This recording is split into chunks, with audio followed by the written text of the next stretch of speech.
Hello and welcome. Okay, let's jump right into it. At number 10 on my list of favourite trade paperbacks of 2023 is King Spawn Volume 3. So I suppose the best place to start is to ask, what is King Spawn? Briefly, and I think it's best to be brief here, Spawn has been pretty successful over the 30 years he's been around, so most of you know him. So briefly, in the early 90s, the comic book industry was doing pretty well. Collecting and speculating with comic books was at an all-time high. Benefiting most from this was Marvel, whose X-Men and Spider-Man books were particularly successful. Artists working on these books wanted a greater share of the success. Most importantly for them, they wanted to retain some ownership of the characters they developed. Characters like Deadpool, Cable and Venom. Marvel wasn't having any of it, so a group of 7 of these artists left to form their own company, Image Comics. The idea behind Image was that each of these artists would create their own heroes. These heroes would appear in comic books, in effect published by each of the 7. But the heroes would live in the same shared universe, so crossovers and that sort of thing between the different characters was possible. Todd McFarlane was one of these artists. At the time he was working on Spider-Man and was probably the most popular comic book artist in the world. The character he introduced was Spawn, an anti-hero McFarlane created when he was 16, who sold his soul to the devil after being murdered so he could return to the woman he loved. But things didn't go smoothly for Al Simmons, the mercenary who would become Spawn. Firstly, he arrived back on Earth as a horribly disfigured Hellspawn, a hellish creature meant to grow into a general in Hell's army. Secondly, he arrived back 5 years after his death, and his wife, Wanda, had remarried and had a child with Al's best friend, Terry. All of which is very operatic. But it worked, and from issue 1, Spawn was a hit. As for Image Comics, over the years, some of those initial creators have left, taking their creations with them. But Todd McFarlane has remained, diligently releasing a new issue of Spawn every month. And although the shared universe concept has largely fallen by the wayside, he's been joined by others, people like Robert Kirkman and Mark Miller. That pretty much sums up the what is Spawn part of the question, but not the King part. Basically, McFarlane wanted to start a whole Spawnverse.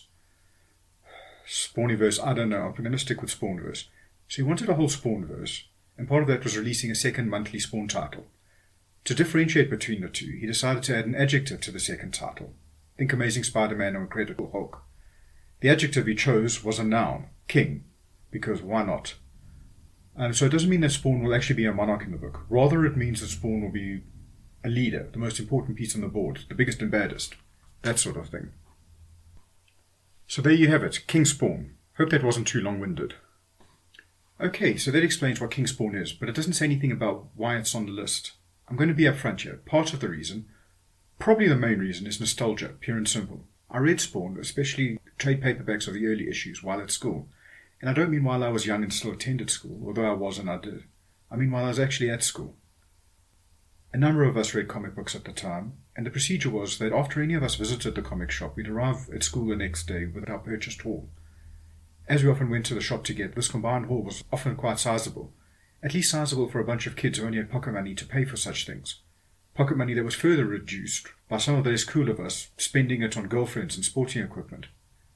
We'd then spend the day, whatever sections of it were overseen by less than attentive teachers anyway, reading, and Spawn was always there. And he was probably more of a favourite than Batman or the X-Men. I think part of the reason for this was that Spawn was relatively new and easy to follow. Batman had been going for decades and had 4 or 5 titles at the time. So while everyone knew the basic storyline, the exact details of what was happening in each issue was lost in the casual reader. The X-Men were even worse, with, I don't know, about 10 titles, and these huge periodic crossovers. With Spawn there was 1 title and the occasional mini-series. And Spawn was cool too, at least for schoolboys. Fighting demons, blowing up bad guys instead of taking them to a prison. They'd break out of in a couple of issues' time, wearing a cool costume, just looking cool. Especially looking cool. I mentioned earlier that Todd McFarlane was at one time one of the most popular artists in comics, and that popularity was justified. Even now, 30 years later, his art holds up. So yes, there are fond memories there. But that's not to say that Spawn was perfect. Far from it. There were problems there, and those problems became ever more apparent as I grew older.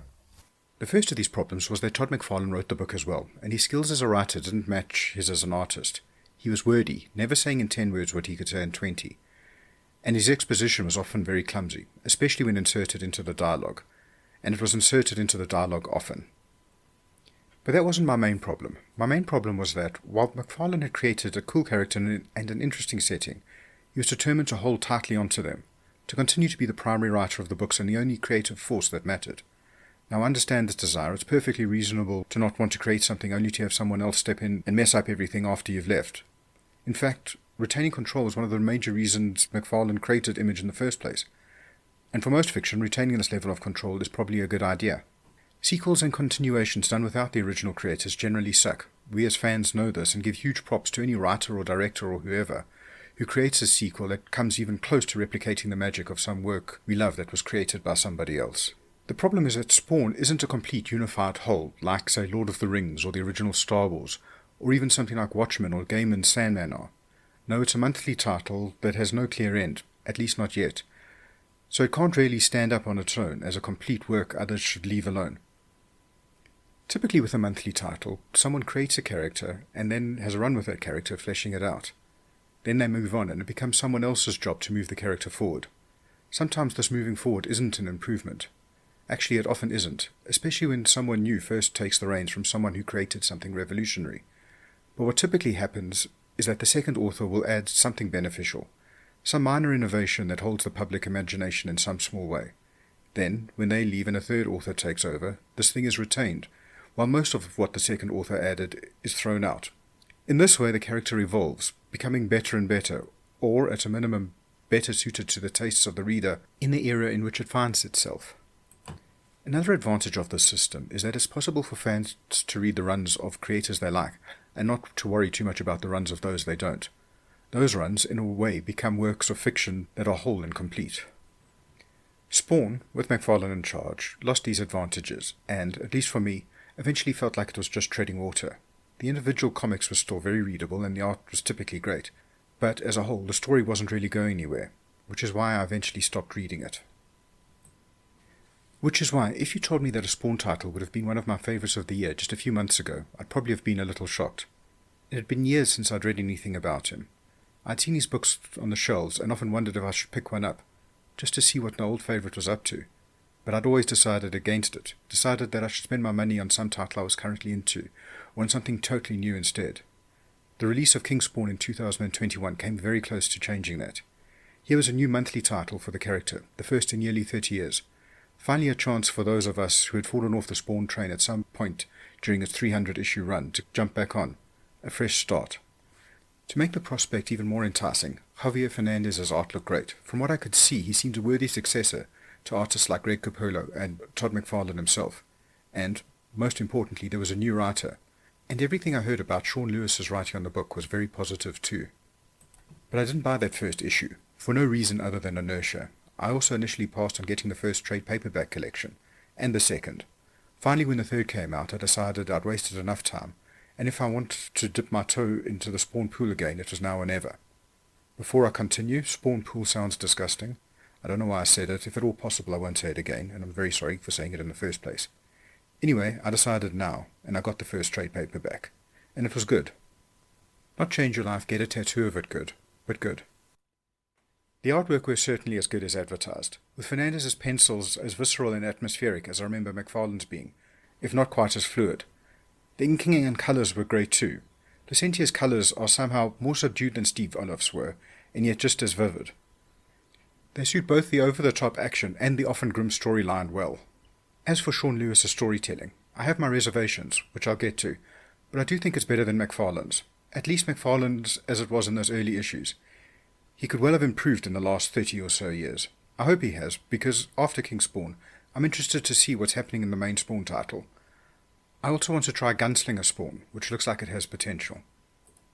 Possibly more important than the storytelling as a whole is the story it's trying to tell. The story, after all, is what sticks with you after you've finished reading, and have forgotten whatever quibbles you might have had with how the story was told. That's normally the case with me anyway. It's certainly the case when it comes to Spawn. So let's start there, with the story. It's all a bit like it's by a 12-year-old who has read a lot of good books and then taken the best parts and squished them into one hectic roller coaster of a book. So it shouldn't be your first choice if you're looking for something deep and contemplative. And you shouldn't go anywhere near it if you're looking for something subtle. For someone like me, though, someone who just wants to revisit the small aspect of their childhood, it's great. It kicks off after Al Simmons has closed the Dead Zones, which are passageways both heaven and hell used to send agents to Earth. I'm not 100% sure on the details of how he did this, as the story happened in the pages of Spawn, before Kingspawn. Regardless, he did it, and the reason he did it is clear. Both heaven and hell have been using and manipulating and hurting people for thousands of years in their pointless war against each other. Yes, this might be a good time to mention that Spawn has never been a comic book that portrays God in glowing terms. So, if that sort of thing offends you, fair enough, but I should warn you that this probably isn't the book for you. I'm also going to warn that Spawn has never shied away from over-the-top violence. So again, if that's not your thing, or if you're too young for that to be your thing, stay away. Anyway, so these doorways are now closed, and Spawn is hunting those angels and demons trapped on Earth. The angels and demons, I should probably mention, are losing their sanity because of their separation from their home realms. All in all, if you're not offended by the whole God isn't a particularly nice guy thing, it's a pretty good place to start a comic book, as operatic as those early issues of the original title. One thing to bear in mind here, I remember reading reviews that said King Spawn was the perfect introduction to the world of Spawn. I don't think it is. It's not a bad introduction, but the reader is dumped in the middle of the action and it can all be a bit confusing for someone who has never met any of the characters. So the original title might be a better bet. If, however, you're determined to read this, you'll probably be fine as long as you remember that Spawn is good, Terry is good, Wanda is good, and just about everyone else is bad. Back to the story. The angels and demons obviously want the dead zones back open, and so, because Al Simmons is the only one who can reopen them, and because there's a prophecy that he will become Hell's king and lay waste to the world, which is apparently something increasingly deranged supernatural beings long for, a group of the vilest of these agents set out to manipulate Spawn into becoming their leader and fulfilling the prophecy. This manipulation takes two main forms: violence perpetrated with the aim of driving Spawn to act irrationally, and the promise that, if Spawn agrees to sit on the God throne they've created for him and lead Hell, he will have the power to resurrect Wanda, his ex-wife whom he still loves, who died some time back. Up until the end of Volume 3, neither of these strategies has worked out particularly well for the group. While it could be argued that their strategy of pushing Spawn to act irrationally has, in fact, caused him to act irrationally, that irrationality has generally taken the form of him killing those who pushed, which isn't ideal. As for getting him to sit on the God throne so that he has the power to resurrect Wanda, well, he hasn't resurrected her yet, and sitting on the throne has only allowed Spawn to better battle his enemies.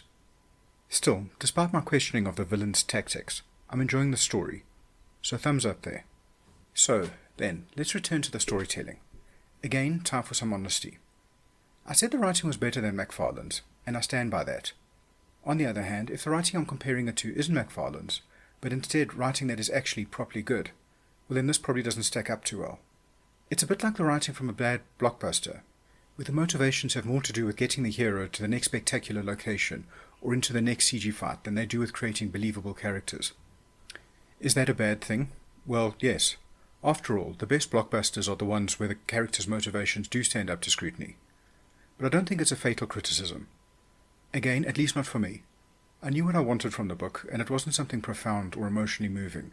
I wanted something fun and fast-paced, something dark and, in its best moments, gripping. Something that might be called a guilty pleasure, even if I feel no guilt for enjoying it. And this title provided all of that. One last little thing. Why did I choose King Spawn Volume 3 specifically? The main reason is simple. This is a countdown of books released in 2023, and this was released in 2023. Another reason, and I'll admit it's an odd one, is that this book, the third volume, is what finally got me to read the first. Lastly, after reading the first two, I found that this volume was where things really started to gel from me, to click into place. Having said all that, if there was some collected volume that contained all three, it would be on the list instead, because it's really all three that have rekindled my appreciation for Spawn.